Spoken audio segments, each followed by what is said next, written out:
Terrence Adegbele, better known as T-Bo Art, and this is Black Eyes TV 7. You can catch me on all digital platforms at T-Bo Art.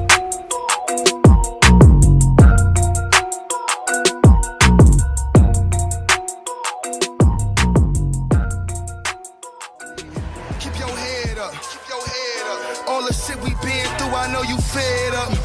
These constant type of pressures, you ain't led up. This country should be happy we ain't teared up. Nobody love us, let us not pretend. No. Let us gain our independence and let us not depend. They'll never stop us now, they couldn't stop us then. This country lucky that we only want equality and not revenge. We need to invest in each other. How much you got to spend? If I needed your help, my brother, how much you got to lend? You got a black business, I support you. I'ma buy black. The block I want us to buy back. I'm trying to buy that. I'm trying not to get shot at in Babylon with a cop at. I need to see an all black Amazon I can shop at. Stop that, cause a black man is king, black man is God. Any black celebrity quiet, that man a fraud. Cause they wanna leave us with no blessings. I seen blacks get beat peacefully protesting, leaving the street bleeding with no weapons, or get COVID treated with no testing. I'm squeezing with no questions. Keep your head up, keep your head up. All the shit we been through, I know you fed up. These constant type of pressures, you ain't led up. This country should be happy. The essence from which all color comes from. So I look at that person like my brother. I love brother Leo Muhammad out there. I love brother Hillary out there. I love all those brothers out there because I look at them as just as me. So what I see is they have the same struggle as we do. Just listen to their lectures and listen to the things they go up. I watch debates all the time from UK. I see y'all be at that little park. So it seems like we all have the same struggle. So find a way that we can unite, especially with social media. Back in the day in the 30s and 40s, we probably wasn't able to talk to a brother from the UK or talk to the brother from Africa. But now we have that power. So let's find a way to let's see what y'all learn over there that works. Let's see what's working over here, and let's combine and let's do something for ourselves. Assalamu alaikum, this is Brother Benek. Shout out to Black Ice TV 7. Peace.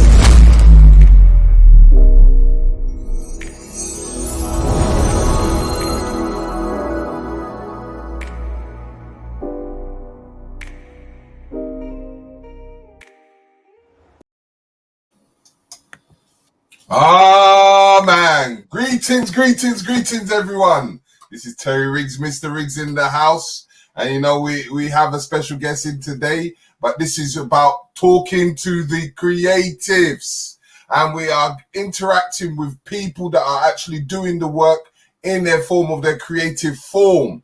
As you know, last week we had DJ Longers in the house, and you know we had other guests, Safina Charles in the beauty aspect, and we've had variations of many others. If you look into our archives, please hit that like, share that button, and do all the lovely subscribing as soon as you come in, family. But we have a very special guest, and today we're going to be talking about the art business, and we're going to go behind the creatives behind it. But you know what, before further ado, I'm going to make my special guest introduce himself to the party. Family, how's things today? Please introduce yourself to the public. I'm good. Thank you for having me. I'm Terrence Adegbele. Most people will see me on socials as T-Bo Art. Okay, so you just said my name is Terrence and I'm just doing art, but we can see some fantastic art behind you. Yeah. Just elaborate from your childhood in the facts of what is it about art and you, and how do you connect yourself to art? I think that's a huge question, so I don't know where to start, but I can start with how I got into art, I guess, and then we can take it from there. So as a child, which I think a lot of people probably see their children doing now, I started really getting into it where I would just copy sort of cartoon characters. Actually, to take it back a little bit before that, my brother used to create. So I've got an older brother who's 2 years older than me, and he used to create his own comic books. And I remember he used to create these comic book characters, you know, with like the big muscles, and that sort of stuff. And I used to try to recreate what he was doing, but I found it quite difficult creating something from scratch and from my imagination. But what I was good at is I was good at copying what he was doing and then just making it maybe look a bit better. So from that, I then realized I had a talent for copying things, which I then began doing. And I started, and I remember I was in primary school, probably 9 at the time, 8 or 9. I started copying, you know, Disney characters, Ninja Turtles, and that sort of stuff. And the more I realized that I could do it, the more I just continued doing it, really. Okay. And yes, it was just a continuous growth from there. Okay, so you know, I always go back to the back of time in the fact of our creativity mind and our choices from school, and that roughly comes around the 15 and 16-year-old. Around that time, what were you kind of doing at that time? Around 15, 16, was it around your connection to art, or was you doing other things? I was doing, a lot of other things that most teenage boys probably got up to. I mean, I went to all boys school in South London, St. Joseph's College, and you know, we were very competitive. So you had to be competitive on different levels, competitive on the sports level, competitive, you know, with literally everything that you did. The art was just one of those things. And I'm just a very competitive person myself. So I just wanted to, you know, show that I was really good at it. And I had a few friends who were really good at it too. So we were always competing to see who would create the best art homework, and you know, whose work would look better and stuff, who would draw the best, and etc. And I think from that competition that I was getting from some of my classmates and some of my friends in my year, it then grew into really, you know, loving what I was doing with the art. But I mean, aside from that, I would say that it was the realization that I could make money from it as well. So when I would create sort of artwork, you know, some of my friends used to pay me to do portraits of their girlfriends or their mums for Mother's Day and stuff. So Valentine's Day and Mother's Day. So this time of year, I was pretty busy when we were at school, and I would make quite, you know, a little bit of money from doing that. Okay, so in the Pacifics, because you just mentioned something about you do a lot of drawings. Would you say drawing of people is your speciality? Yeah, I mean, drawing people is what I enjoy doing the most, because I like it looking at people, even though when you look at the artwork behind it, doesn't necessarily include people's faces. But I'd say portraits, you know, whether it's painted in oils or done using a pencil on paper, is it's just my preference overall. It's what I enjoy doing. I just like creating likeness of people through my art.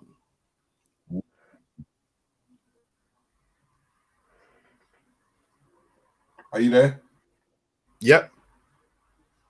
Okay. I thought you were paused there for a second, but yeah. So in doing so, with that childhood, let's say in forms of your progress, would you say you went into an educational system to learn more about your creativity, or did you just self-taught yourself to a certain extent? No, it was a combination of both. I think the school that I went to had a really good art department with some pretty good art teachers there.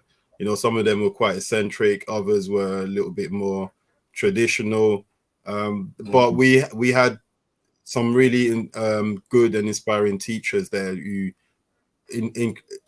introduced us to a variety of media that we could use, whether it's acrylic paints or painting pencils, watercolors, doing collage.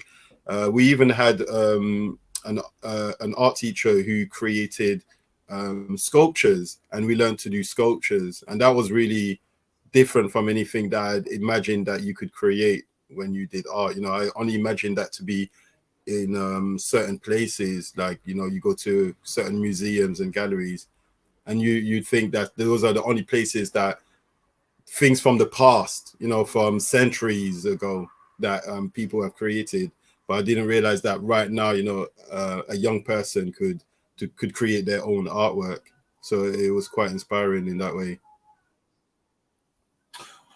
You know, and you know, in forms of art, right? I always look at art in a certain way, because art is just like writing music or writing up a book and creating a story. How did you foresee art for you in forms of doing your work? Because I understand, okay, you did your self-portraits, but at the same time, I always noticed that you put a lot of the sequence of words and meanings to it. So like it gives you a kind of a deeper, more of an information about the person or about the subject of what you're painting. Yeah. So, I mean, to get to the point where I am now, it took I'd say a very long time. It didn't just happen, you know, overnight. It wasn't this is the kind of artwork I'm going to create, so I'm just going to go ahead and create it. I'm 38 years old now, and it was, you know, a period of time when maybe I focused on maybe doing commissions, you know, making money, which as an artist sometimes can be a difficult thing. But I guess I had the benefit of the fact that people are always going to want, you know, images or imagery of people that they love. You know, whether it's their children, their partner, their wife or husband, parents, grandparents. You know, also if for different occasions, for weddings or more sadly for funerals, there's going to be different reasons why people want portraiture rather than having photography. So, you know, because it feels a little bit more intimate, it feels more, and that's something that they want to keep for a longer period of time. Wow. So yeah, I'd say how I got to where I am now with the kind of artwork I create is just the opportunity to create artwork that has more of a message in it, which it just didn't happen overnight. It just took me a long time, a lot of research, and getting inspiration from a lot of other artists to get to that point. You know, and I mean, I read a lot of books as well. I read a lot of books. A lot of the books that I read are not necessarily the kind of books that most people might be interested in. I don't really do, you know, the kind of sci-fi books or romantic books or anything. If I pick up a book, usually I want it to teach me something. So, you know, I would read books about history to do, you know, where my parents are from West Africa. My dad is Yoruba, so I'd like to go back and look at the history of the continent, you know, those kind of books, the kind of kingdoms, the people that were important, you know, before the colonial era, because we're taught a lot of the time about history after the colonialism and after slavery, but I like to look at the history before that, and as well as the history, you know, since, and just combine all these different aspects into the artwork that I create. Is that why it shows? I can see a lot of greens. Yeah, so some of the artwork you see behind you, especially the two with the African continent, with the sort of the cities, the reason for choosing green and the reason for choosing orange, I think are quite obvious for people who they know, you know, about the colors. You think about the flags, you know, there's a lot of reds, a lot of yellows, a lot of greens in those flags in the countries across the continent.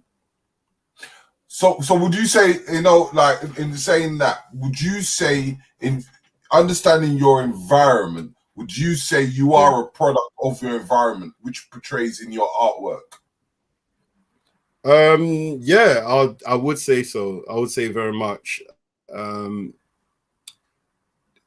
Yeah, because a lot of the art that I create is meant to represent people, but also speak to people. So it represents my immediate environment. So a lot of the people that you see in my artwork, they look like me. They're from the same places that I frequent, people that I've worked with, people that I've grown up with, and family members, whatever it is.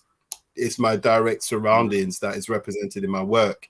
And also some of the other work that I create that might not have people in it is usually trying to speak to people, again, that are part of my environment. Because the reason what I'm kind of getting at the moment, right, is that from I'm presuming this, but the 90s, or the late 90s into the 2000s, had a more influence over you at that time period. Would I say that, as being someone that has come from London? Yeah, I mean, I think it's more how I was brought up. My parents made me very aware of my ancestry. They let me know, and they let us know, my brother and my sister and I, that where we come from is important, and we should know about it, and we should understand that it's more than what media and the TV tells you about the continent and who we are as a people. So yeah, I mean, I grew up in France, so I came here to London I came to London with my family when I was 12 years old. So Paris is very similar to London in many ways, even though we grew up outside of Paris, more in the countryside in France. But we always had a direct connection with our family that was living in Paris. And my dad worked in Paris. My mum worked in Paris quite a lot as well. So we spent a lot of time there. So just the environment, the people that we would see, you'd go to the market, and similar to when you go to Brixton Market, and the foods that you see, the people, that the languages you hear being spoken. You go to Peckham, you get the same kind of vibe. Is very similar. So being around that environment, it just feeds into the person that you become, on top of just your upbringing. Yeah, 100%. So in that, when you came to the UK, how, because coming from France and then coming into the UK, there's a culture difference. And as I said, would you say in France was where your art was more enhanced, or when you came to the UK? I mean, I was only 12 years old, so it started in France, but it was enhanced when I came here to London. And again, the culture difference, there are cultural differences, but there's also a lot of similarities. Because I mean, everywhere that you go around the world, where you see, the diaspora of Africans or Caribbean, anywhere around the world, you get a lot of similarities. Like I mentioned, you go to the different markets, the people, the foods, the languages, and all this kind of stuff. It's just really the main difference is the language between English and French. But then you look at a lot of the French Caribbean countries, French West African countries, and then you get the English Caribbean countries and the English West African countries. And then you see a lot of the people mixing, So it's just, there's a few other things that you're exposed to. So for example, when I moved to London, I started having friends from Asian backgrounds, so Indian, Pakistani friends that I wouldn't have had growing up in London, because in London there isn't as much of a community of Pakistani or Indian people there. So it's just you're exposed to slightly different things, but overall it's very much it's very similar. And I mean, some of the difficulties that the people go through within those communities are very similar. You've seen riots and that sort of stuff happening in Paris in the past, similarly to the way that it's happened here in London. So, you know, or the way it's happened in New York or in LA or wherever else. So now, you know, coming into the art world, right, and looking at how the environment of the art world is, what do you see for, even as being a black man in the UK and being an artist, where do you see forms of progress or advancing in forms of even using your creativity as a business? So I don't know if I'm the best person to speak to you about the art world, so to speak, because I don't think I want to hear it from your perspective. So my point of view is that I'm not very much involved in the art world, because I'd say I do everything that I do myself outside of that. I'm not really within certain circles, you know, because it's similar to, I guess, other industries where if you are within certain circles, you build up certain relationships, you know, and it gets you into certain places.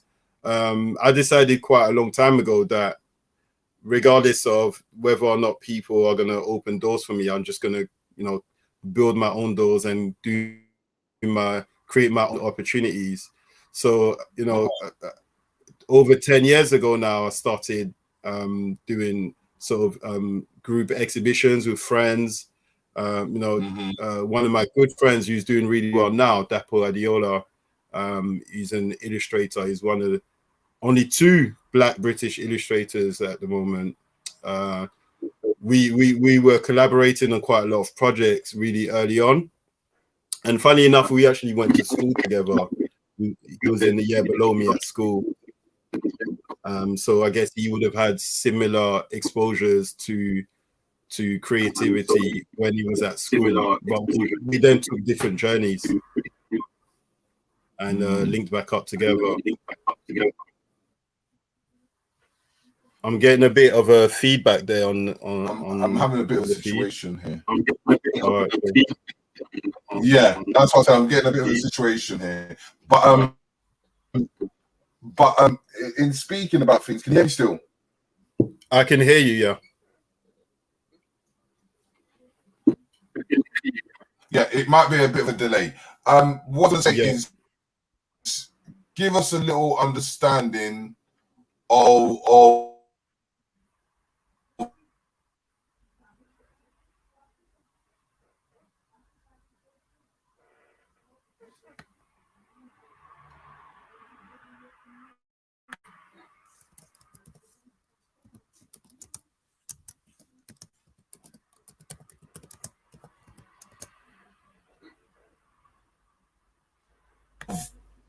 what you.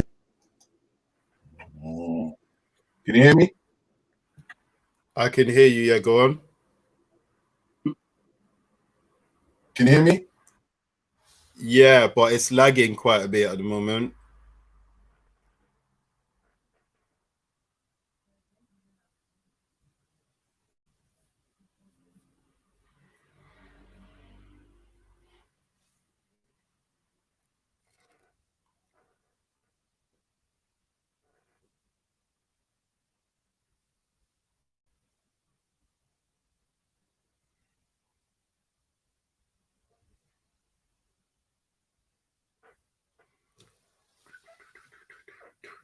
All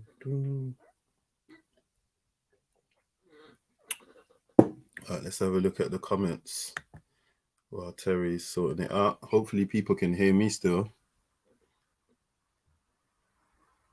X, yeah, big up X.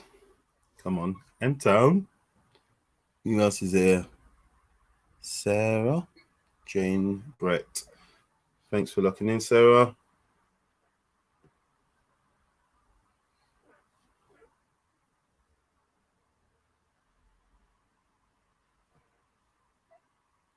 Hopefully you guys can still hear me. I'm not sure what's happening, but looks like Terry's having some technical difficulties at the moment, but hopefully we'll sort that out soon.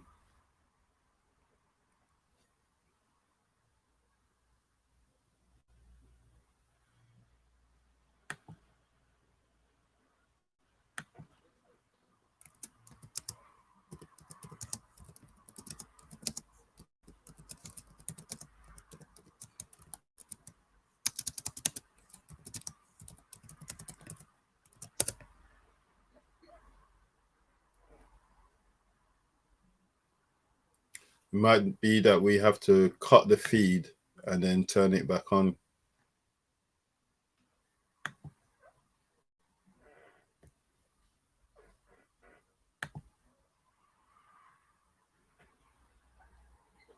Hey T, what's up?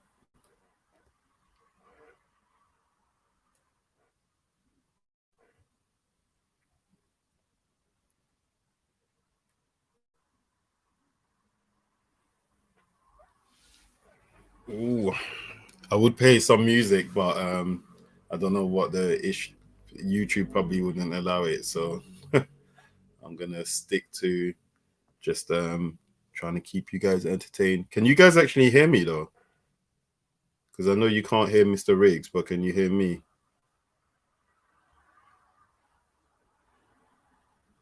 Just let me know if you can hear me, guys, please.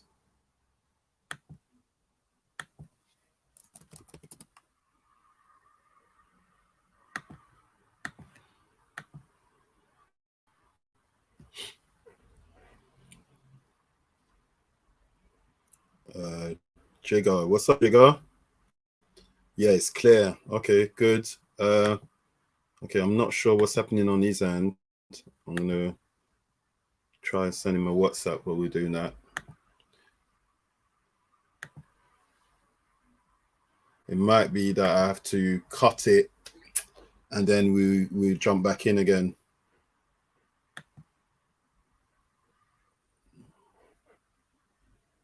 Let me see if I can get at him on WhatsApp.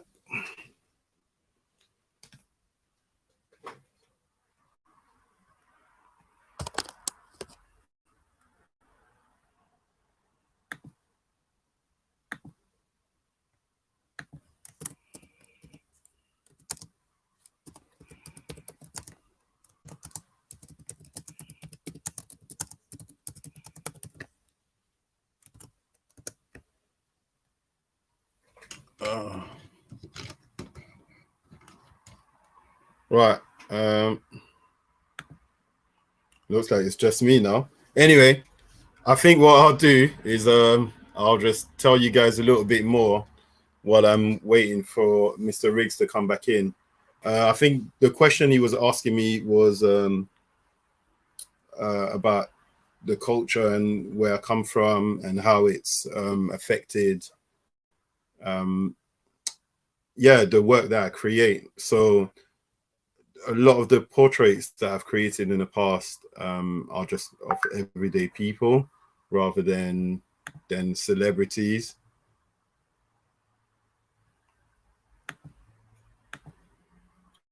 So sorry guys, I'm just having a look at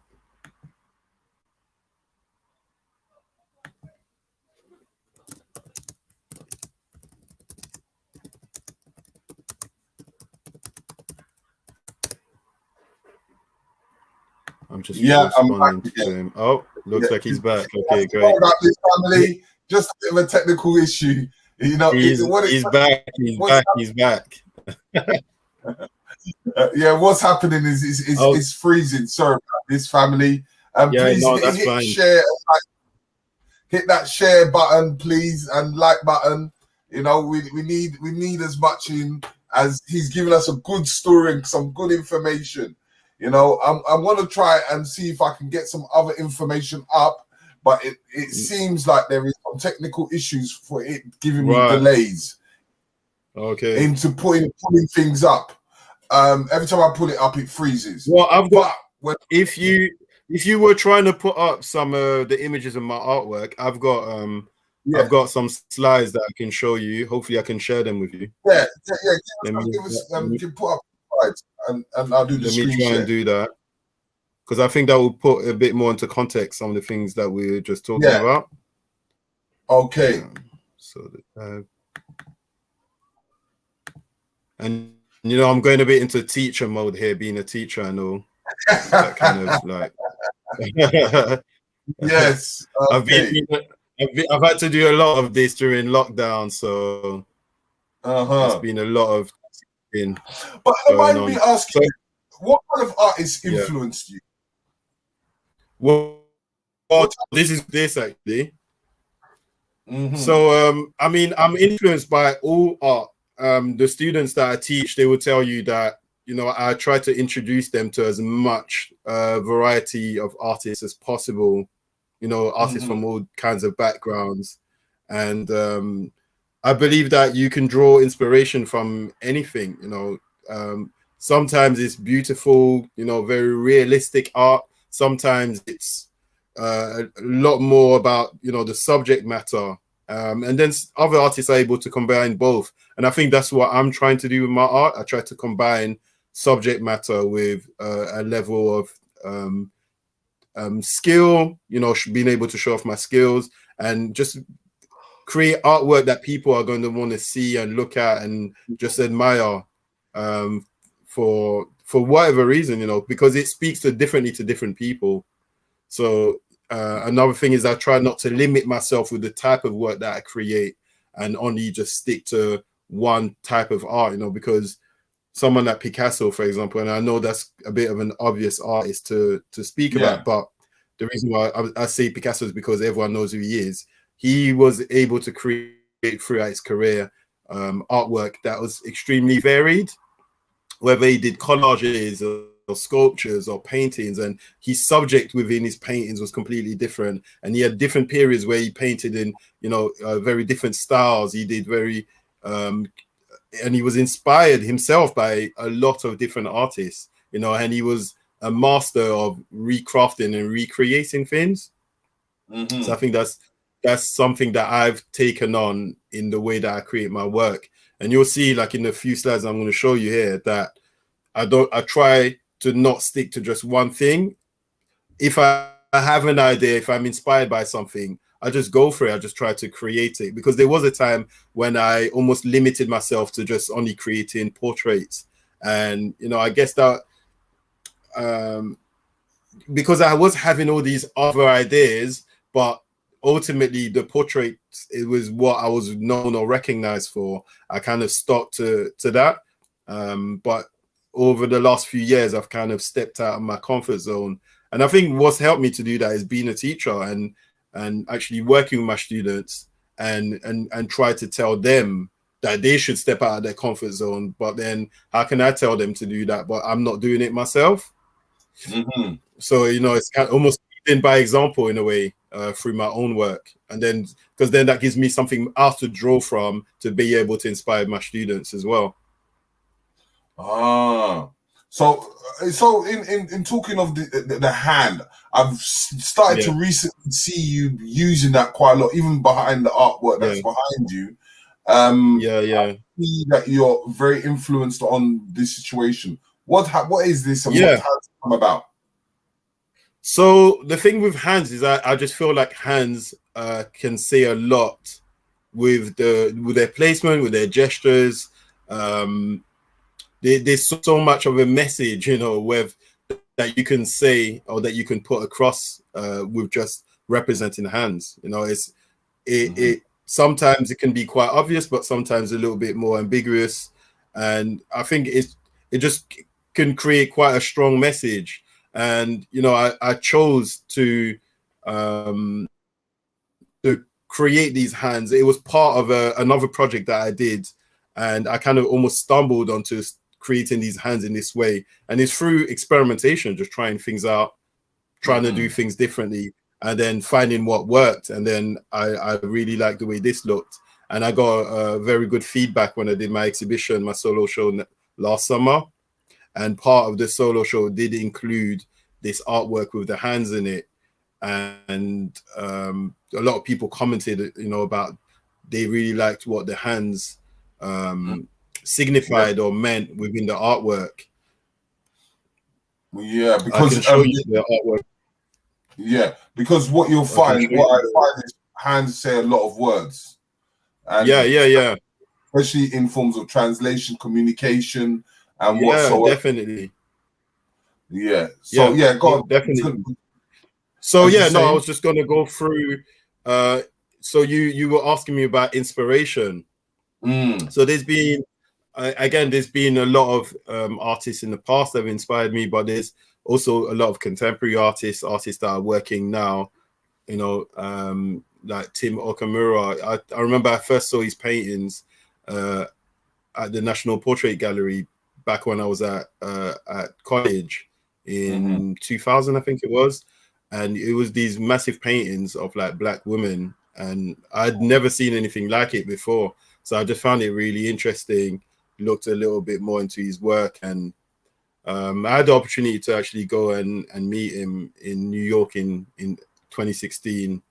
And he's a great guy, great artist, and it's all about, you know, empowerment and positive imagery that you maybe don't always see, and it then gets sort of ingrained into your mind when you constantly keep seeing these things, and whether you're exposing your children to it. You know, again, I was talking about Dapo earlier.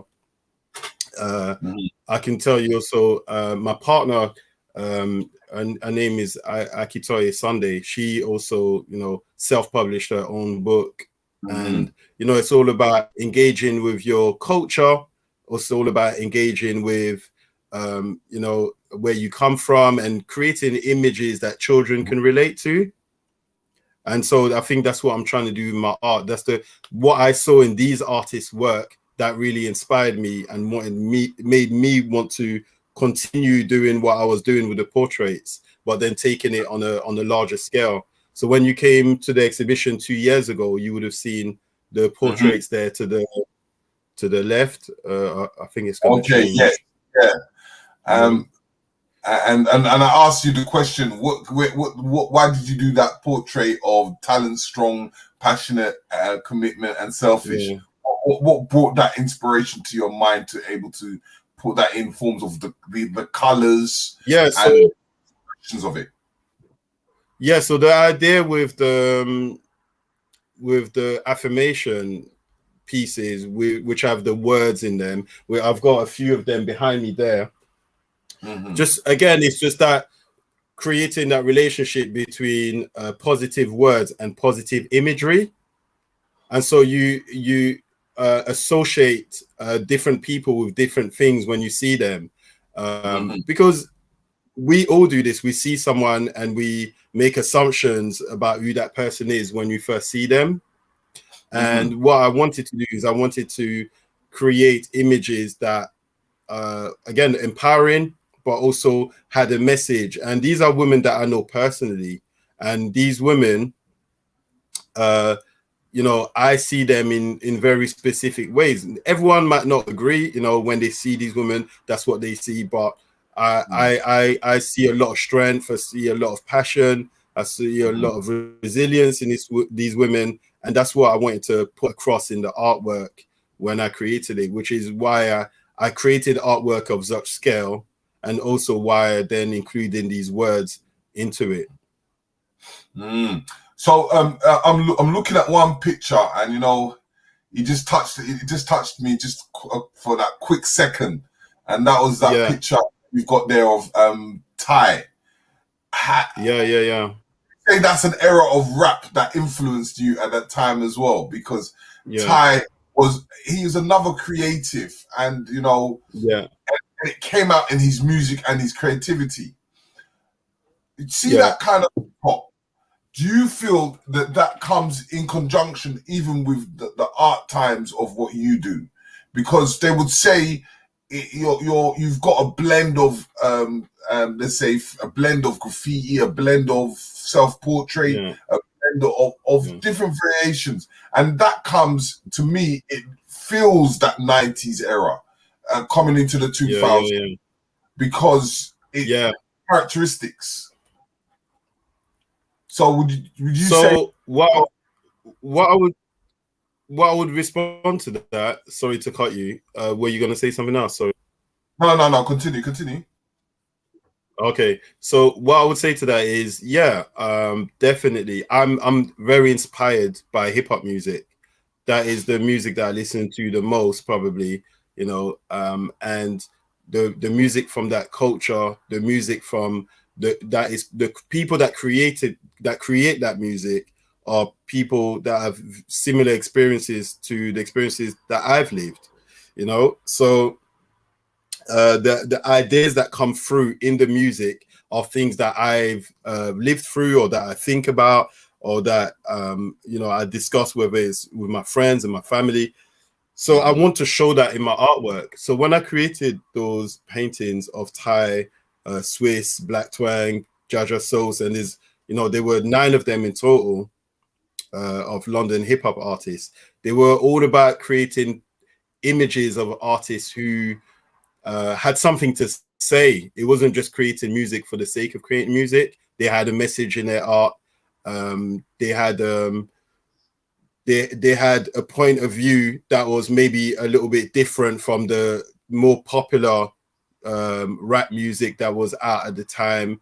And grime was really big at the time as well. And there's always been different sides of the music or the genre that has been pushed to the forefront. And I was just trying to, it was just like a big up to these artists whose music that I'd listened to a lot. And I spend a lot of time listening to their lyrics and what they were trying to say, and the things that they were commenting on in their artwork. So yeah, that was just a way of just creating this imagery, again, about creating this kind of positive images. Is that juxtaposition between hip hop artists who normally are viewed as gangsters and bling and all these kind of negative sort of connotations that come in with rap music and hip hop. But actually, then when portraits are created of them in this very classical oil painting style that you would normally see in the National Portrait Gallery or wherever else, it then just makes the viewer ask themselves a lot of questions about the work. Like, why are these people represented in this way? Who are these people? And it just makes you, just question yourself and how you look at them, and why you look at them in this way, and why did the artist create this artwork, and what they're trying to say. And when you look at the illustrations behind it as well, that was in collaboration with Dapo, who I mentioned earlier. And he created these illustrations. So it was a collaboration. We had a back and forth conversations, about what we wanted the images in the background to represent or to speak of when we think of these artists. So some of them, I gave him a little bit more direction as to what I wanted him to do with the work. Others, I just gave him the freedom to just kind of just go for it and just come up with these ideas. And he came up with some like incredible ideas in terms of how these images spoke about who the artists are, or how we view them, or how we hear their music, so to speak, which then is similar to the woman and the words. So the words have a relationship with who the women are, or how I view them. You know what? And the funniest thing is that when I look at the artwork, it's funny that a lot of the rappers that you've got are from South London. Does that mean that you're from around that area? Yeah. yeah. So I live in Mitcham. I've been living in Mitcham for 20 years now. And because you mentioned I'm very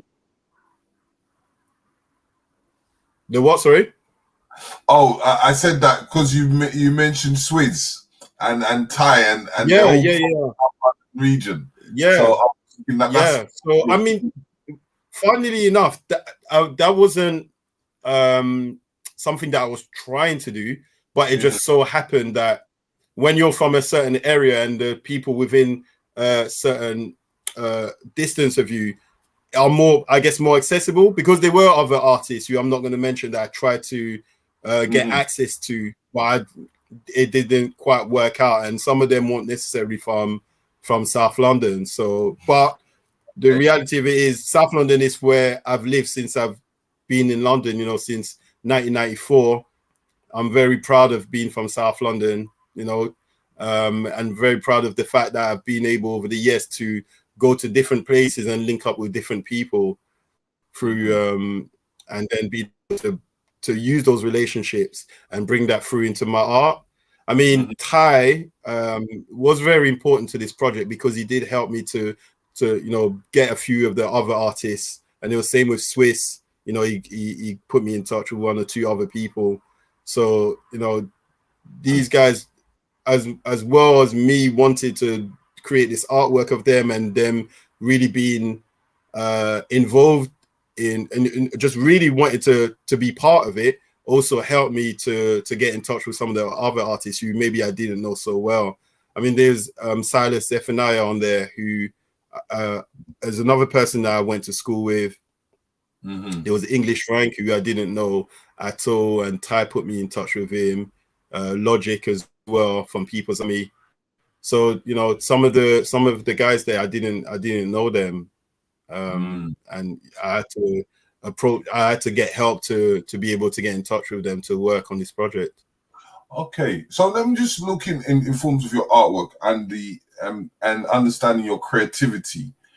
How did you apply your creativity to becoming a kind of a business for you, in the facts of what you do and how how you constructed a business? Because a lot of the young ones out here, they were saying, yeah, you could do all the artwork, but you know, I have issues of making it a business. What is your transition into that situation?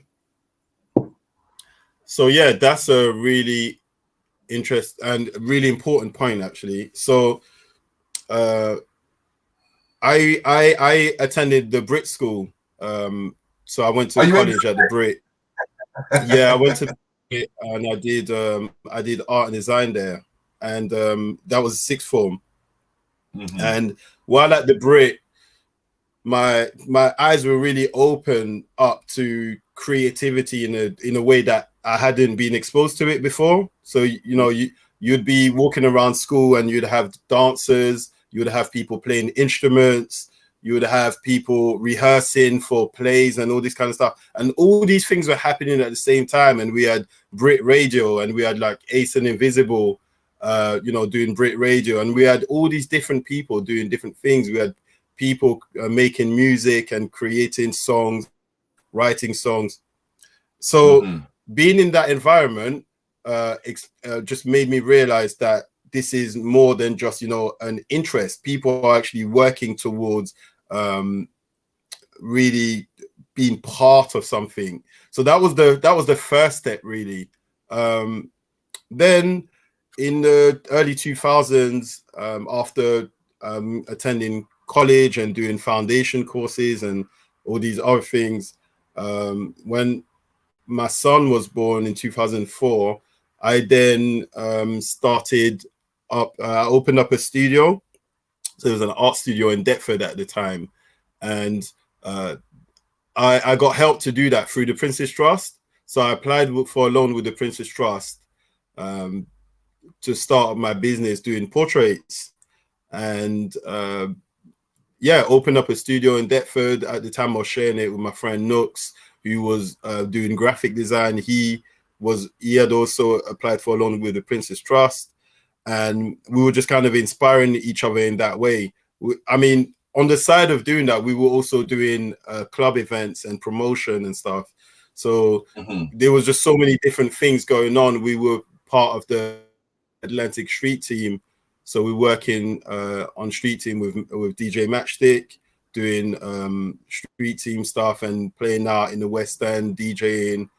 So there was all these different things going on at the same time. And so I realized that there were so many different ways to create different types of businesses. So with the art, it was just another one of the many businesses that I wanted to be involved in, as well as like our sound system, as well as we did a magazine called Dancehall UK at the time. So it was all about, you know, we went to dancehall events and we took pictures and we interviewed Beanie Man and a few other people at the time, Busy Signal. We interviewed UK DJs and stuff. And so just the exposure to and the creativity and the ideas that we had to do all these different things just came doing the portrait as a business was just one of the many things that I was doing at the time.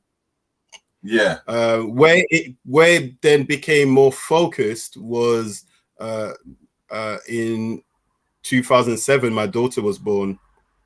And when my daughter was born, I just decided that I just needed to just, you know, really build up a career more than just doing all these little things, because, you know, I had all these little kind of hustles going on, but there was nothing very focused. And whilst some of them, you know, we were successful with, and sometimes not so successful, I felt like I had a bigger calling and I can do a lot more.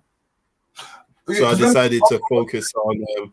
Let me ask one question though, because what I find with a lot of artists is that they're very good at their work, but they find it very difficult to actually value their to actually what? Sorry.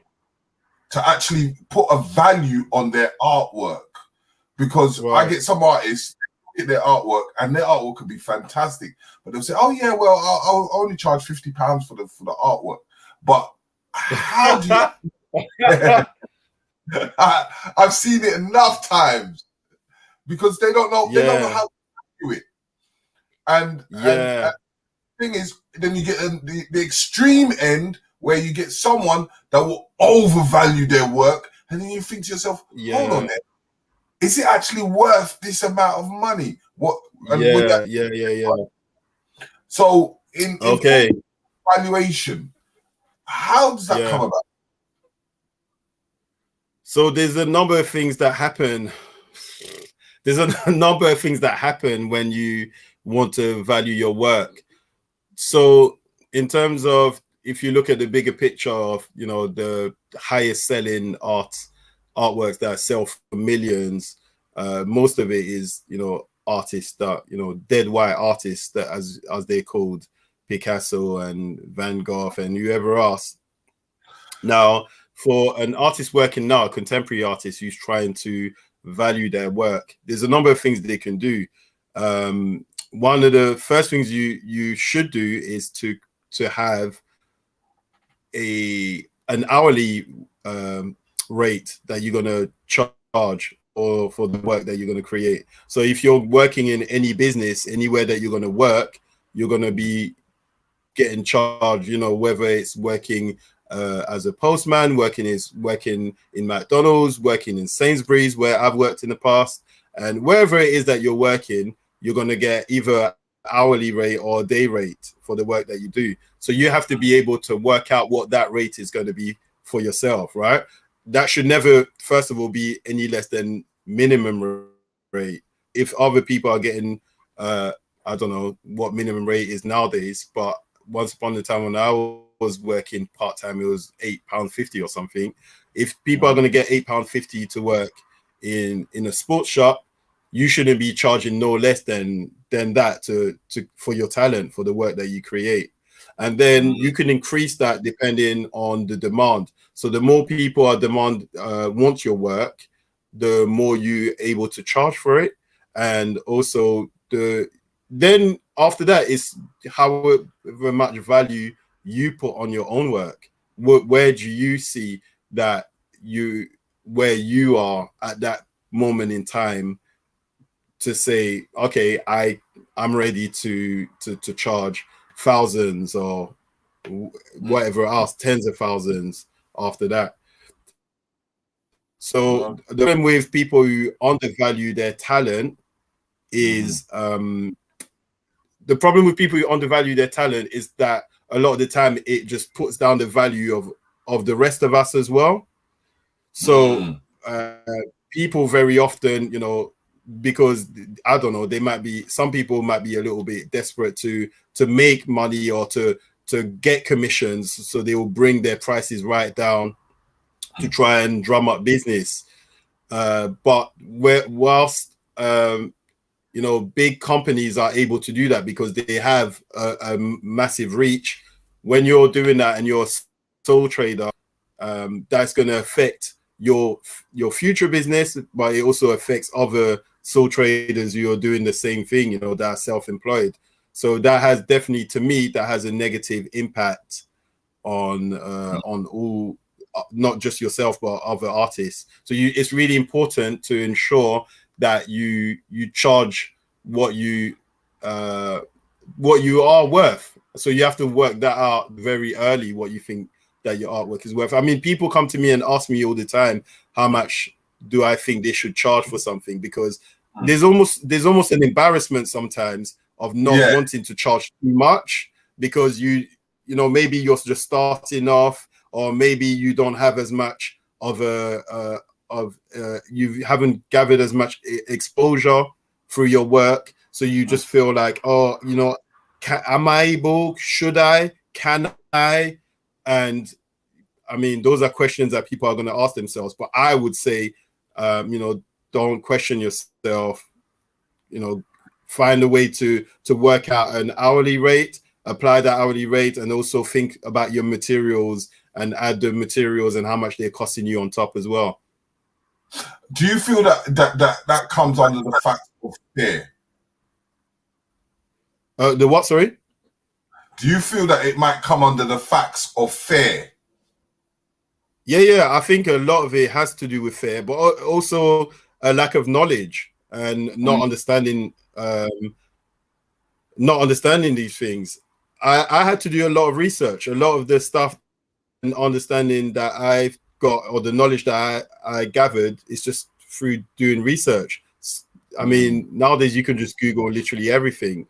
So an artist in the 90s or early 2000s might have found it a bit more difficult, but I know I can Google how much should I charge as an artist, and you can find YouTube videos of artists that are going to give you how much they're charging, or tell you how you should go about charging for your work. So many different advice online, some great, some not so great, but then you have to just, you know, find out for yourself. Or then you can just like email and DM artists directly. Like, people DM me all the time, and I try to answer people as much as possible and as quickly as possible. And yeah, I would give people some advice wherever I can on how they should go about it. I try and hit up some of the artists. I mean, some artists, you know, when they've got thousands and thousands of followers, it's going to be a lot harder to get a response from them. But there's some artists that are on a slightly smaller scale in terms of their following on social media that you know, are easier to get in touch with. So if they're creating work that you find interesting, yeah, get in touch, send them a message, see what they say. What's the worst that can happen, you know? So yeah, that would be my advice. So in saying that, right, family, please hit that like button. Make sure you share it with everyone.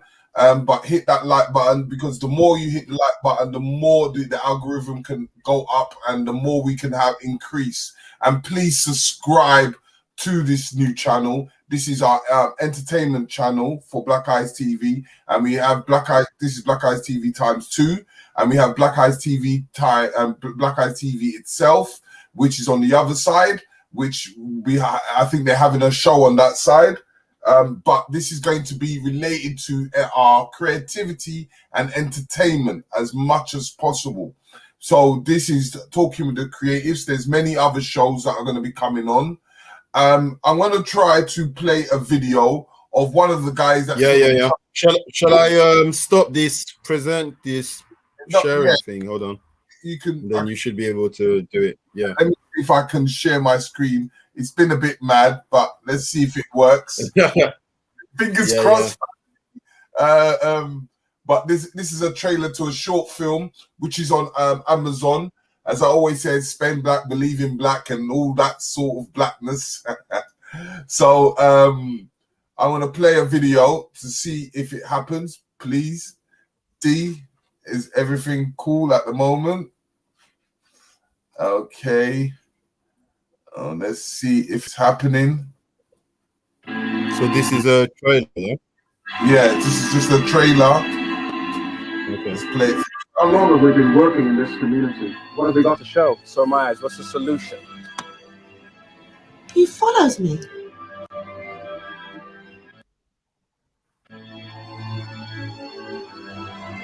I tried to win to your church, and I waited 13 years for the pleas and sobs of a pubescent little girl. I wanted to talk, but no one was listening. No text, no email, nothing. And you can't turn to friends. Trust in God. I want nothing to do with a man that starts every sentence with "thou shalt not." It takes strength to leave a marriage. Enough! That moron don't love you. Just out to destroy you. She needs to be as far away from you as possible so she can heal. I always said, a woman only turns to God when the devil has no more use for her. I know you care, but you haven't got a husband, so you have no idea what the stakes are. Dad has given up so much so we can have a better life. You can send him to an early grave. You know, he only has a white girlfriend because he knows that white gangs will hate it. You're talking about everyone else. What about you? I don't respect you. Not until you're prepared to fight for it. We don't want him around our ends selling this job. We want our money back too, son. No refund, please. What is it about me that makes me such a loser in your eyes? You have to make a decision, Frank, between me and her. The people I work for have no brains. I'm done. No one, not Sullivan, not Mallard, no one can do what I do. I had enough. There's only one God, and that is Allah. Brandon. That's all it is. What have we here? Let him go, or I'll tell everybody that I saw you plant those drugs in his pocket. She's out there alone. The streets will kill her. Our job is to make them know they're thirsty. If they don't drink up, make them die of thirst. You go anywhere near my boys, and there will be hell to pay. To think that you could respect me when I couldn't even respect myself.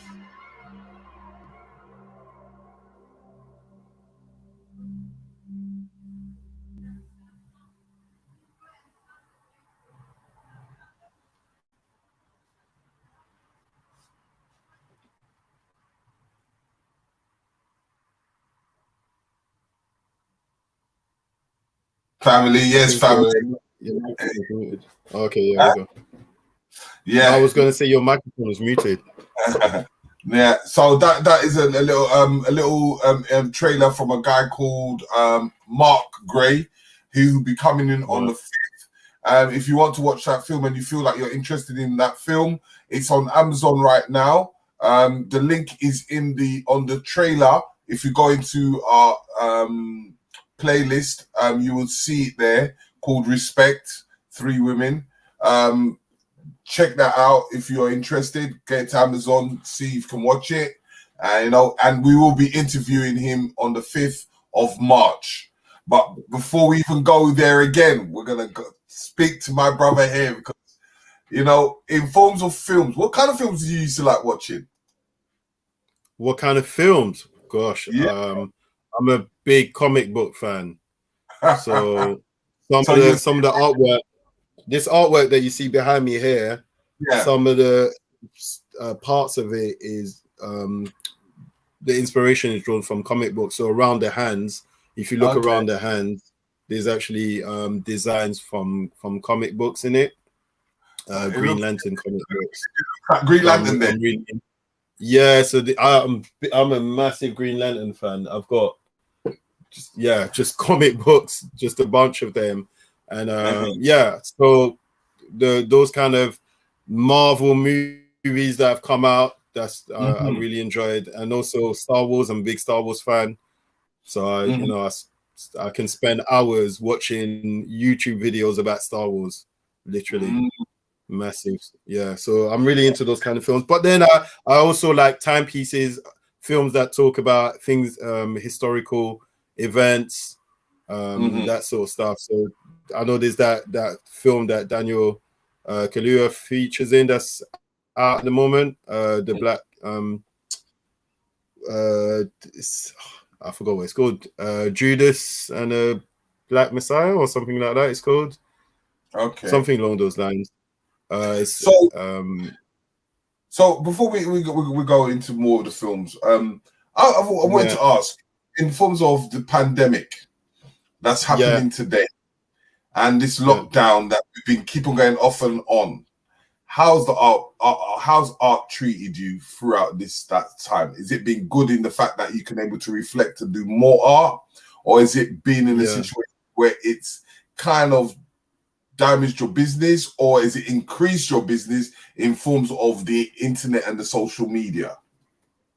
Yeah, so I think it's increased, especially last year when lockdown first happened. I had a lot more time, so I was able to create a lot more work. And because obviously lockdown happened at a period of time where I was a lot less busier at school, because we were teaching from home, but suddenly the year 11s, which is the period when they normally go into their GCSEs, and that they take up a lot of your time and effort at the end of the school year, because the exams were cancelled and they didn't then continue doing the work the way they normally. We would be really focused on finishing their projects.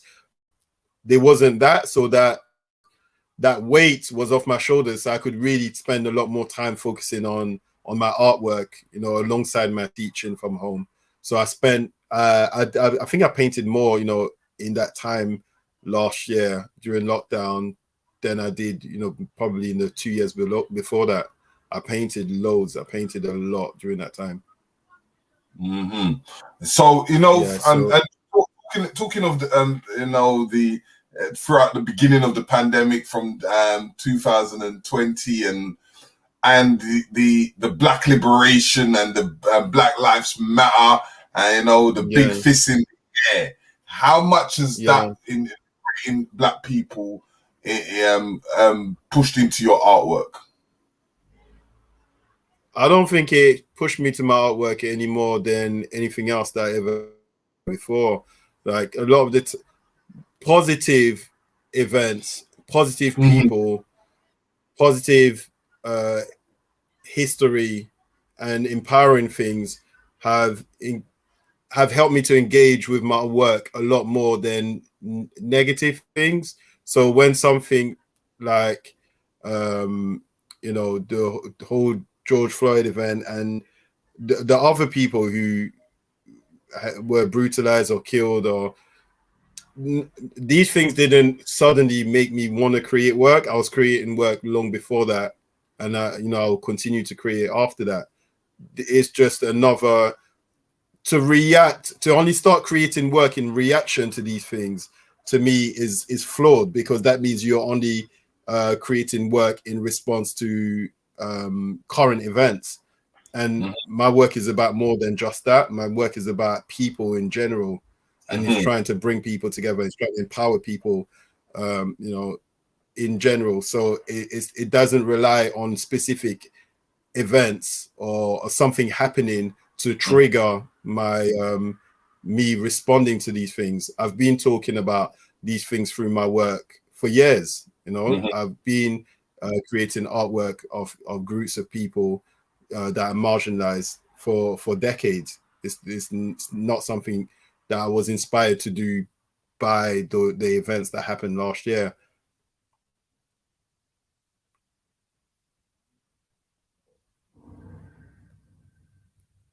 Because the reason why I say this in forms of our theme song, I always like to play the little video of inspiration and how can I pull it, in forms of the Black Power and whatsoever. So I'm gonna play a little video that corresponds to our theme song intro. Always like to, because it's my brother from the States, always like to big him up. Q Butter. If you have any opportunity, it's all social medias at Q Butter, as in Q and Butter. But I'm gonna play his video and see what you think about it.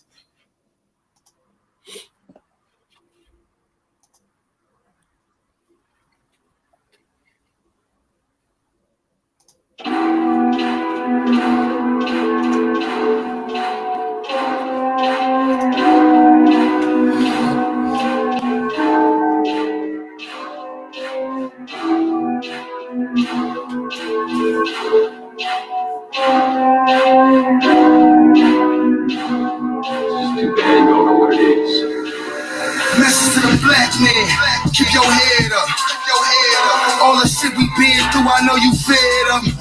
These constant type of pressures, you ain't led up.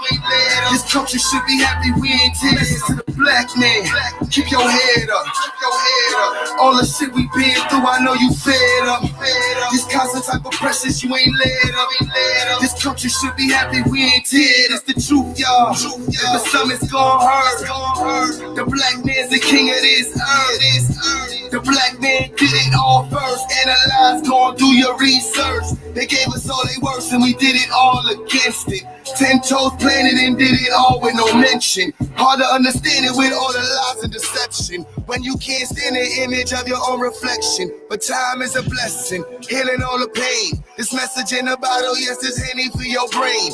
Everything that makes you great lies inside of your veins. Won't you place the picture properly inside its frame? Now listen to this game and open up your eyes. The vision is simple, just focus on our lane and ride. They plotting our demise, but still we gon' rise. Focus on our throne, fist up in the sky, do or die. Message to the black man, keep your head up, All the shit we been through, I know you fed up.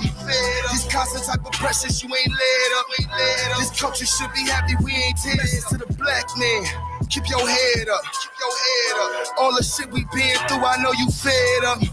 These constant type of pressures, you ain't led up.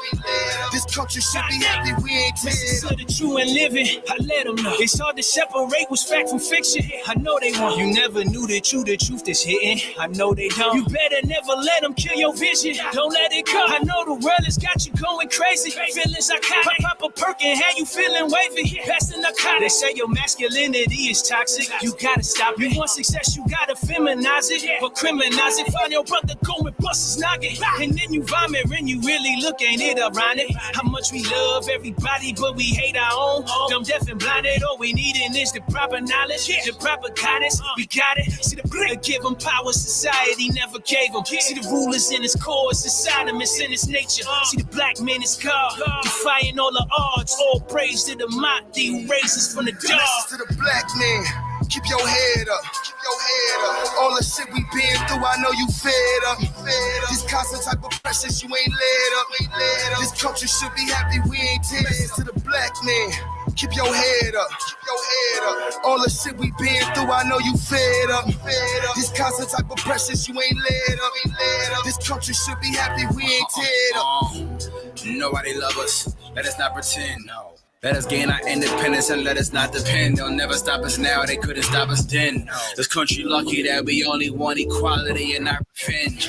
We need to invest in each other, how much you got to spend? I needed your help, my brother, how much you got to lend? You got a black business, I support you. I'ma buy black, the block I want us to buy back. I'm trying to buy that, I'm trying not to get shot at in Babylon with a cop at. I need to see an all black Amazon I can shop at. Stop that, cause a black man is king, black man is God. Any black celebrity quiet, that man a fraud.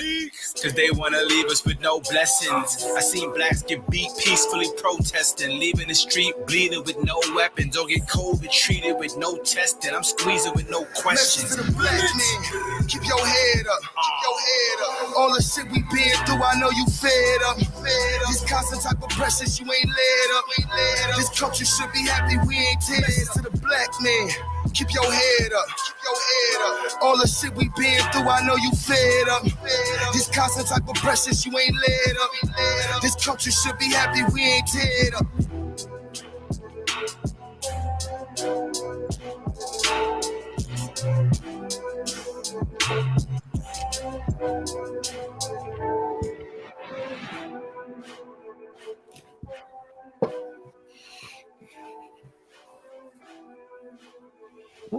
22 million so-called American Negroes who originally was brought into the Western Hemisphere by the white man to do his service and not to do our service.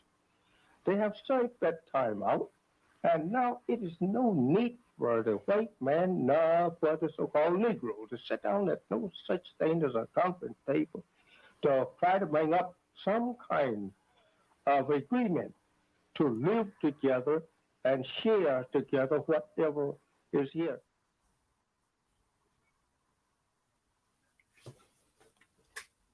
Yo.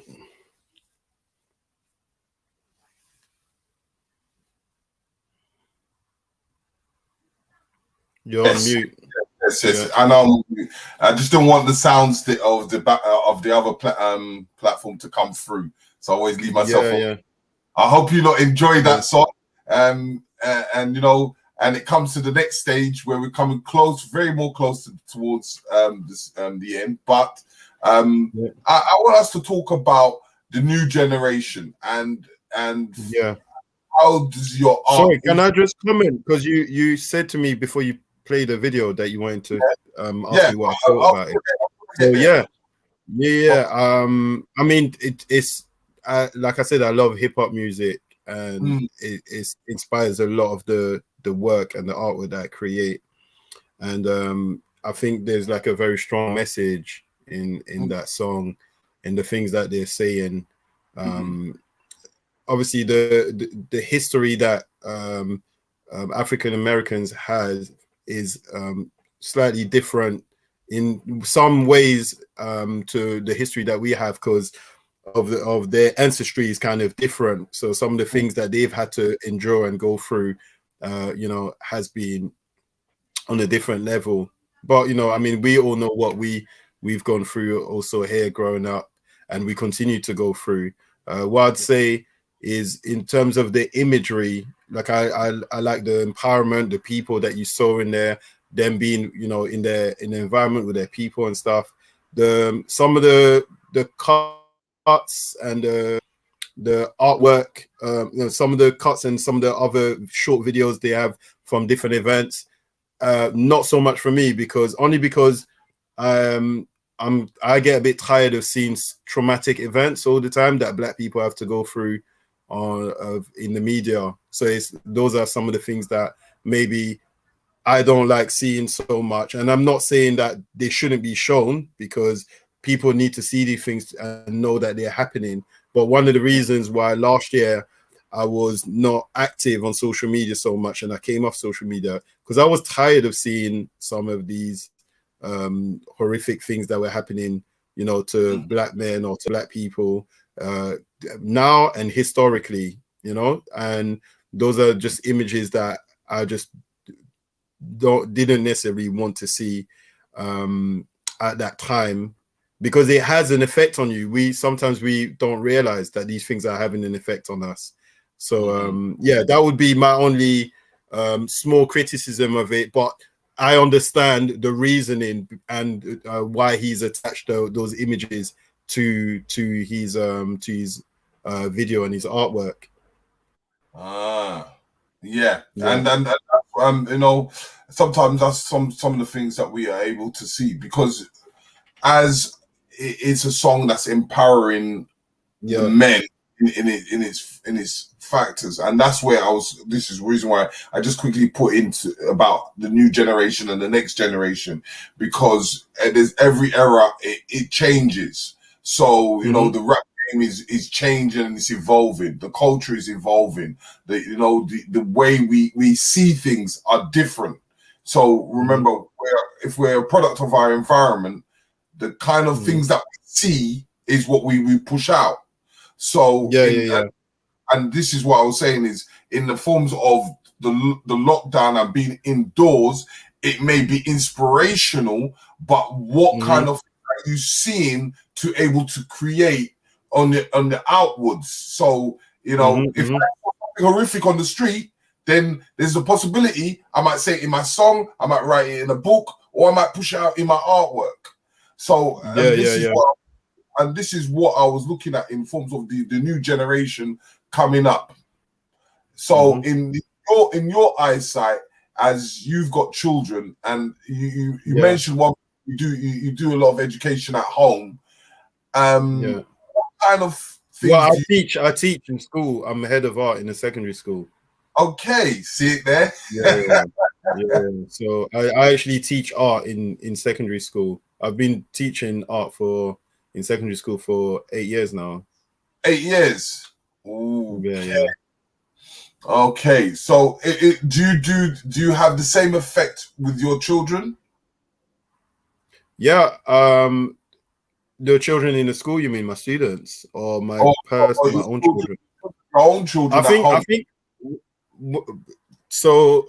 With my children at home, I try to expose them to positive imagery. Definitely, I try to get them to understand and know their history. You know, they're half. My 2 older children are half Ghanaian, so they, we really tell them about where they come from. You know, being half Ghanaian, half Nigerian, and having an understanding of who they are. You know, what their surname means. You know, Adegbele is not just a word. You know, there is meaning behind their name and all this kind of stuff. So it's really important to me for them to know themselves, know who they are, know where they come from.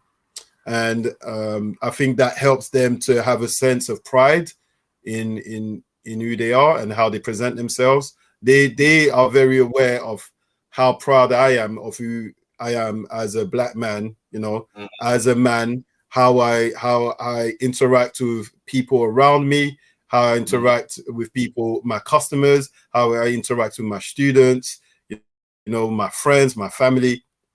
I'm very family orientated. So all these things I think are reflected in my artwork, and that's really important to me. And I think my children pick up on these things. And it's the same for my students, because I treat students at school very much in the same way that I treat my children. I see them as an extension to that. So, you know, I'm not just in school to focus on them getting grades and ticking boxes. I want them to be great people. So the way to get them to be great people is through conversation, is through support, and whatever else it may be, you know, a lot of time and understanding, and that those relationships that you create with them and that you build, you know, and I try to just be inspirational to them as much as possible. Yeah, because the reason me even saying that is because as you're coming from a Nigerian background, and I come from a Nigerian background, and the understanding of discipline and making sure, even if you don't like the educational system, is to at least qualify within the educational system before you create your own direction. So in forms of culture, I as I always say, you know, because if you said your woman is Ghanaian, I would say that the children are Ga because the Ga. Well, my children's mother is she is Ga. Yeah, she's not my partner. She's not my partner, but she's the mother of my children, and we have a great relationship, and we're able to, you know, co-parent really well in terms of, you know, and we have that understanding. We have those conversations between the two of us about, you know, what we want them to get the best of when it comes to where they come from. Yeah, because you know, as they say, put respect on your name. Because exactly. You know, your surname has got the first 3 letters, Crown. Yeah. And I mean, there's Damien Dash. I remember I saw an interview by him on the Breakfast Club a few years ago, where he was saying work for your last name, not your first name.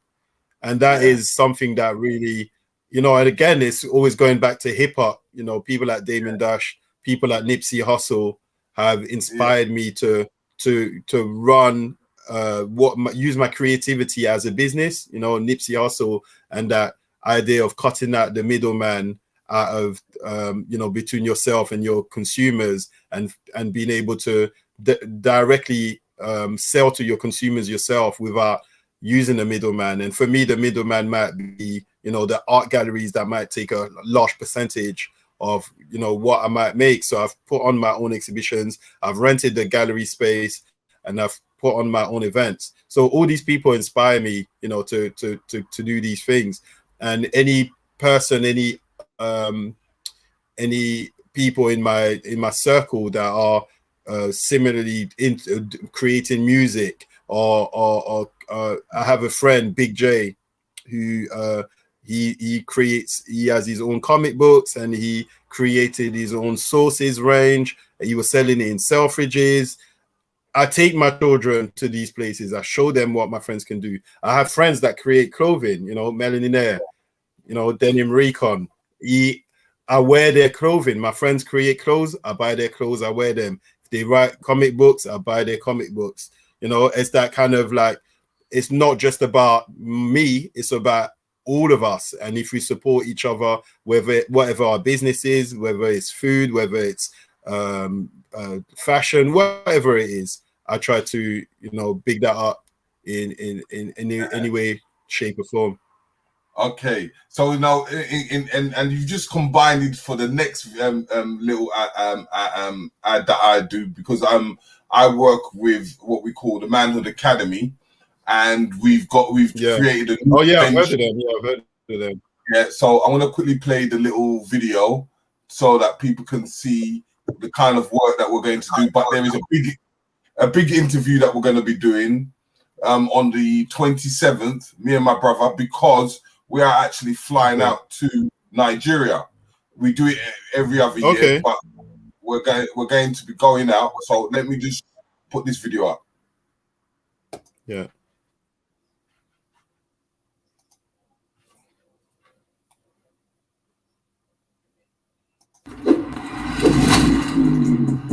Chilling out with your Black Light TV, only channel that shows our people in a positive, uplifting, and inspirational life. Make sure you check out Black Eyes TV. No!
Because they're the only people that took all the African systems and put it into one, showing you a real thing. So we've got to be careful when it comes to those things. That's why they had the phrase the real McCoy. That's named after, there's in tribute of the inventor Elijah McCoy, Man of the Academy official.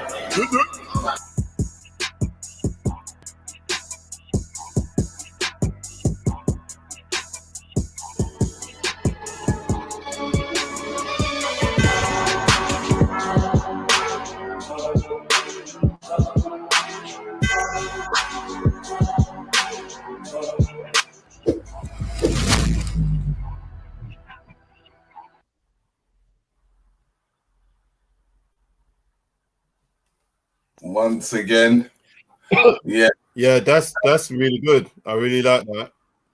Hold on. I really like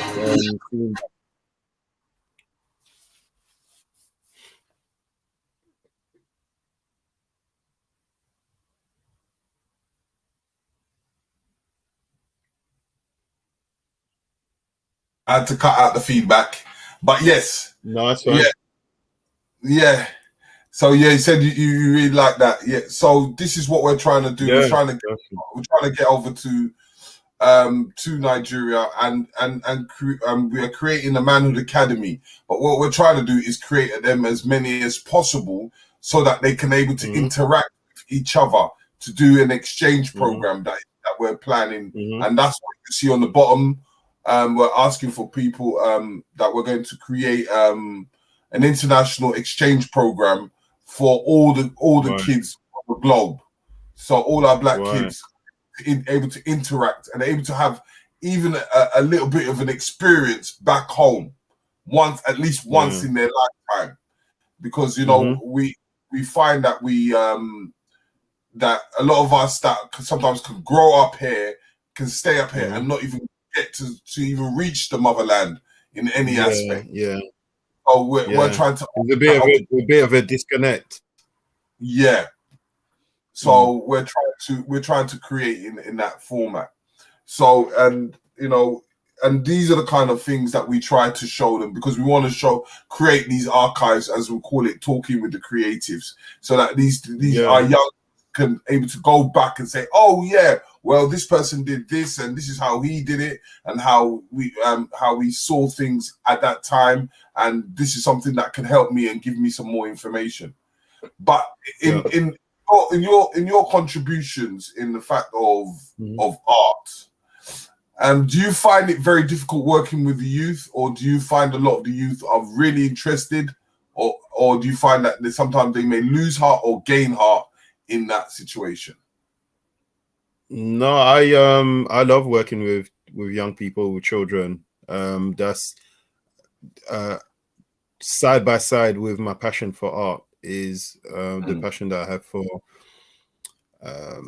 inspiring young people through arts. So yeah, in the past I did a bit of mentoring. I do a bit of coaching now, and I just want young people to know and understand that there's other ways for them to become successful, other than some of the things that you don't have to live up to the stereotypes. There are other ways. There are other things that you can do. You can be whatever you want to be. You can be what people expect you to be, because a lot of the time, majority of people wouldn't expect me to create the work that I create. People wouldn't think that I'm able to paint the way that I do, just based on the way that I look. And I think those kind of stereotypes are being broken more and more. We are seeing more young black artists, being pushed to the forefront, but I don't think it's happening enough. And it's for those of us in certain positions to get more, young people involved, and just open up those doors and just make them realize the opportunities that are out there and the things that they can accomplish. And I'm really big on that. Yeah. So no, I don't think young people get disheartened. I think that if we give them reason to want to get into something, and if we are able to show them that you can be successful in these things, then there's no reason for them not to want to do it. The reason why so many young people want to do sports or want to do music is because they see it as a successful avenue, and because those people are pushed to the forefront. It's in popular culture, right? So if we make it popular to be a fine artist and to create artwork that's going to speak on different issues or whatever, then that's going to be an avenue that all of a sudden young people are going to want to take, and hopefully some of the people that I've worked with have been inspired to then go on and do these things, and I hope to be able to do that with a lot more through teaching, and also through the artwork that I create. I can see the Green Lantern comic. Yeah. So if you want to get onto social medias, it's how would they get onto your social medias once again?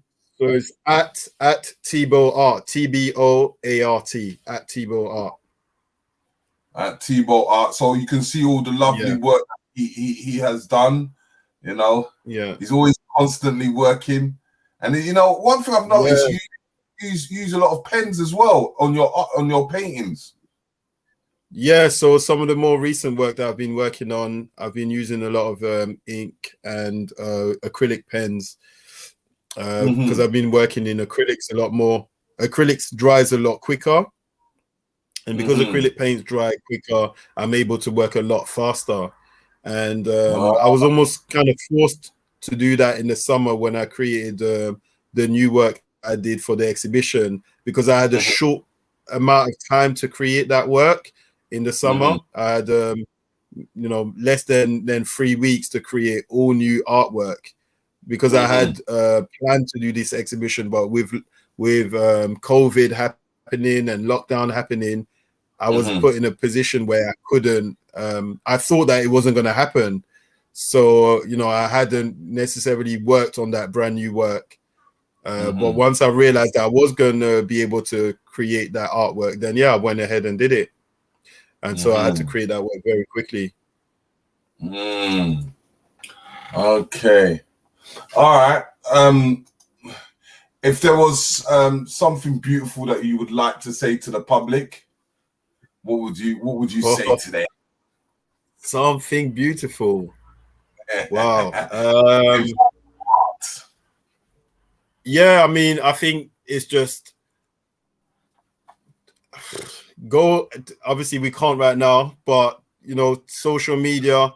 Don't just look for the latest fads on social media. Look, you're creating artwork that's meaningful. Look for artists who create artwork that speaks to you in a different way, other than just you recognizing a person or something in their artwork.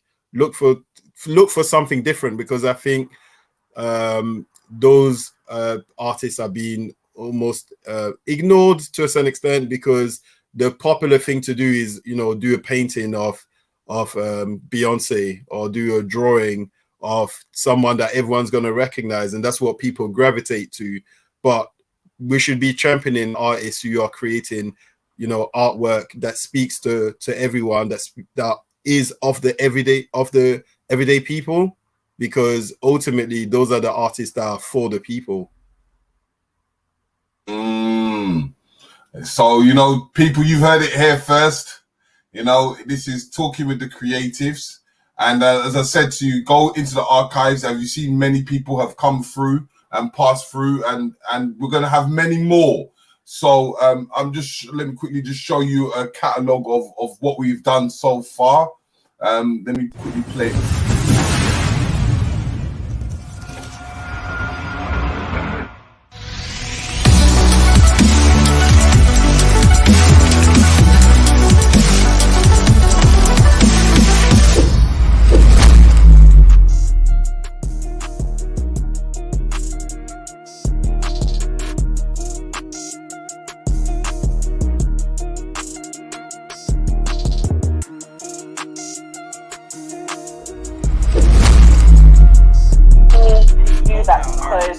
So I actually toured with him for 7 years and really got a chance to like dig in and no one can deny that I've got the qualifications. Let me get this qualification.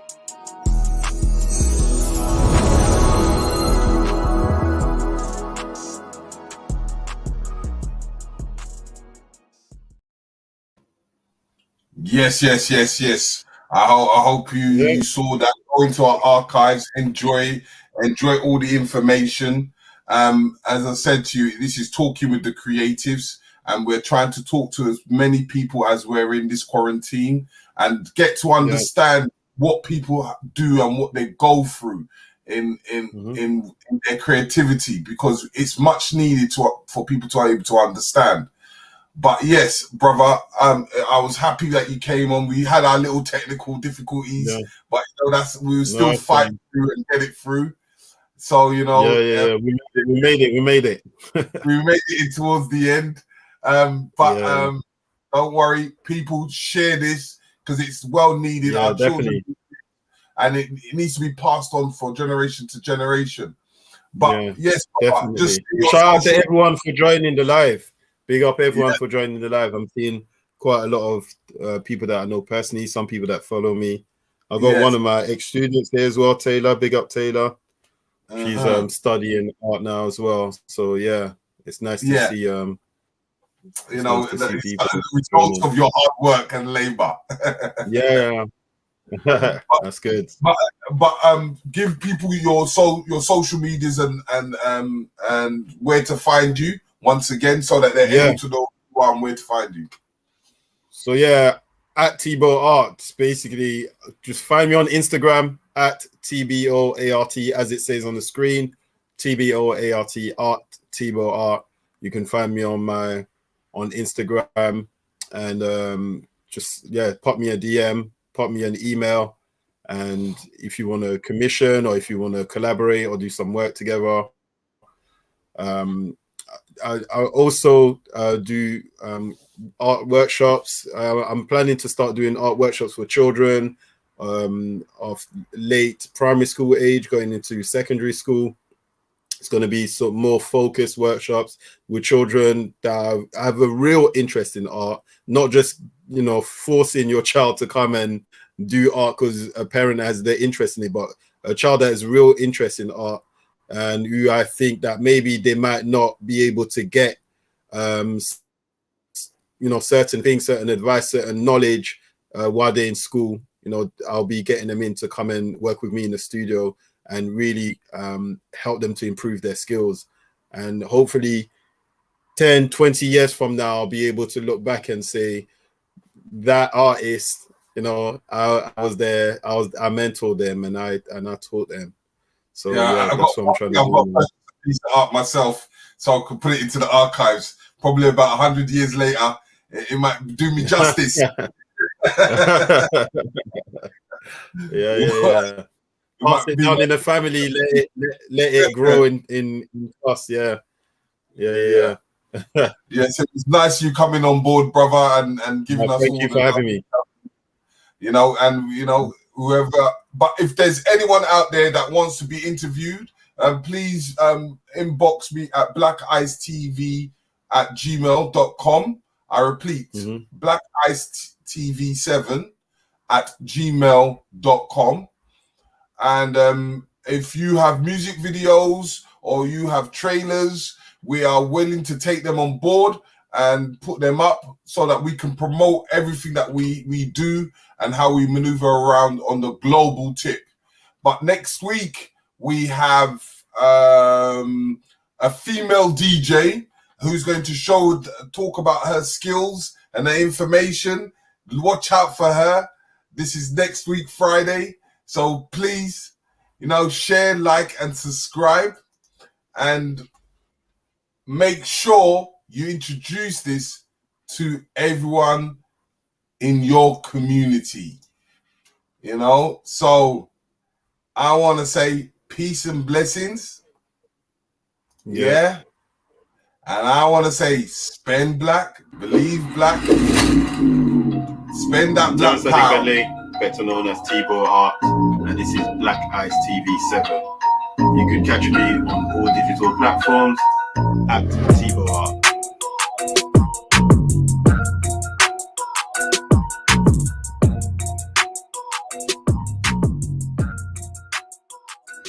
Keep your head up. All the shit we been through, I know you fed up. These constant type of pressures, you ain't led up. This country should be happy we ain't teared up. Nobody love us, let us not pretend. No. Let us gain our independence and let us not depend. They'll never stop us now, they couldn't stop us then. This country lucky that we only want equality and not revenge. We need to invest in each other, how much you got to spend? I needed your help, my brother, how much you got to lend? You got a black business, I support you. I'ma buy black, the block I want us to buy back. I'm trying to buy that, I'm trying not to get shot at in Babylon with a cop at. I need to see an all black Amazon I can shop at. Stop that, cause a black man is king, black man is God. Any black black celebrity quiet, that man a fraud. Cause they wanna leave us with no blessings. I seen blacks get beat peacefully protesting, leaving the street bleeding with no weapons, or get COVID treated with no testing. I'm squeezing with no questions. Keep your head up, keep your head up. All the shit we been through, I know you fed up. You ain't led up.